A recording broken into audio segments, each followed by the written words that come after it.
சிந்து பைரவி சீரியல்ல அடுத்து வர எபிசோட்ல என்ன மாதிரியான ட்விஸ்ட் எல்லாம் இருக்க போகுதுங்கிறத இந்த வீடியோல பார்க்கலாம்.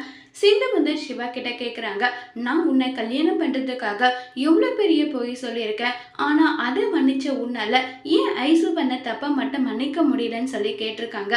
சிந்து, சின்ன வயசுலேருந்து எனக்காக நீ நிறைய விஷயம் பண்ணியிருக்க, அதுக்கு முன்னாடி இதெல்லாம் ஒரு விஷயமே கிடையாதுன்னு சொல்லிட்டு இருக்காங்க.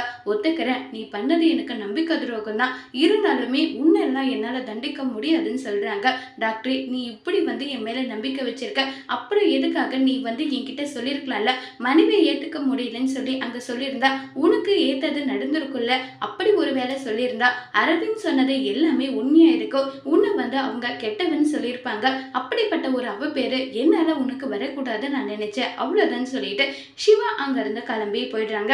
இதை நினைச்சு சேர்ந்து ரொம்பவே வருத்தப்பட்டுட்டு இருக்காங்க. அடுத்த ட்ராக்கா வந்து இப்ப நம்ம பைரவி குருமா செஞ்சுட்டு இருக்காங்க. செஞ்சுட்டு சரி நம்ம அத்தையை கூப்பிடலான்னு சொல்லி அன்னபூரணியை கூப்பிடுறதுக்காக அங்க இருந்து கிளம்பி போறாங்க. உடனே அந்த இடத்துக்கு மக வந்து கிச்சன்ல இது என்னுடைய பாத்திரம், என் பாத்திரத்துல யார் இதை செஞ்சதுன்னு சொல்லிட்டு அதை கீழே ஊத்திடுறாங்க. உடனே பைரவி இதுல குருமா வச்சிருந்தேன் எங்கன்னு சொல்லி கேட்டுட்டு இருக்காங்க. இது என் பாத்திரம், என் பாத்திரத்தை யார் யூஸ் பண்ணாலும் எனக்கு பிடிக்காதுன்னு சொன்னதும் ரொம்பவே பயங்கரமா கோபப்படுறாங்க. ரொம்பவே கோபப்பட்டு என்ன இப்படி எல்லாம் பேசுறாளேன்னு சொல்லிட்டு மக வந்து திட்ட பைரவியும் மகவும் மாறி மாறி சண்டை போடுறாங்க. என்னடி என்கிட்ட உன் வேலையை காட்டுறேன்னு சொல்லிட்டு மக அடிக்க போறாங்க. உடனே அதை தடுக்கிறதுக்கு ஆரம்பம் வந்து பைரவி மேல எந்த தப்பும் இல்லை, நானும் நடந்ததெல்லாம் பார்த்துட்டு தான் இருந்தேன், எல்லா தப்பும் உங்க மேலதான், இனி இப்படி பண்ணாதீங்கன்னு சொல்லிட்டு ரொம்ப கோபப்பட உடனே மகா என்னடா அவளுக்காக என்ன வந்து கை தடுக்கிறியா நீ, இது எல்லாமே நல்லதுக்கு கிடையாதுன்னு சொல்லிட்டு கோவமா அங்க இருந்துக்கு போறாங்க. உடனே பைரவி கிட்ட இந்த விஷயத்த வந்து இத்தோட விட்டுட்டு அம்மா வரைக்கும் எடுத்துட்டு போகாதுன்னு சொல்றாங்க. சரி ஓகேன்னு சொல்லிட்டு பைரவி அங்க இருந்து கிளம்பி போறாங்க. அடுத்ததா ரொம்பவே கோவம் தேவராஜ் கிட்ட புலம்பிக்கிட்டு இருக்காங்க. ரொம்பவே வருத்தப்பட்டு புலம்பிக்கிட்டு இருக்காங்க. என்னை ஃபுல் அண்ட் ஃபுல் சிவா வந்து அவாய்ட் பண்ணுறேன்னு சொல்லிட்டு இருக்கும்போதே கரெக்டாக அந்த இடத்துக்கு சிவா வராங்க. வா சிவா வந்து உட்காருன்றாங்க. நீங்கள் என்னை வந்து இதில் ஷேர் ஹோல்டர் ஆக்கியிருக்கீங்க, எனக்கு நிறைய பதவி கொடுத்துருக்கீங்க, இந்த எந்த பதவி வேண்டான்னு சொல்லிட்டு நான் ரிசைன் பண்ணுறேன்னு சொல்கிறாங்க.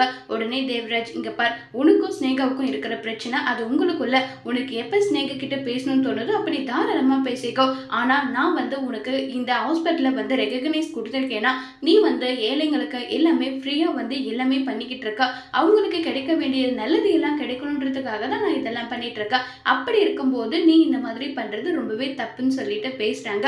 இதை கேட்டதோ சிவா வந்து சரிங்க அங்கல், ஆனா இனி ஸ்னேகா எந்த விஷயத்துலயும் என்னோட விஷயத்துல தலையிட கூடவே கூடாதுன்னு சொல்லி சிவா ரொம்பவே ஸ்ட்ரிக்டா சொல்லிட்டு அங்கிருந்து ஸ்னேகாவோட முகத்தை கூட திரும்பி பார்க்காம அங்கிருந்து கிளம்பி போறாங்க. இதை நினைச்சு ஸ்னேகா ரொம்பவே வருத்தத்துல இருக்காங்க. அதோட இந்த எபிசோட முடிச்சிருக்காங்க.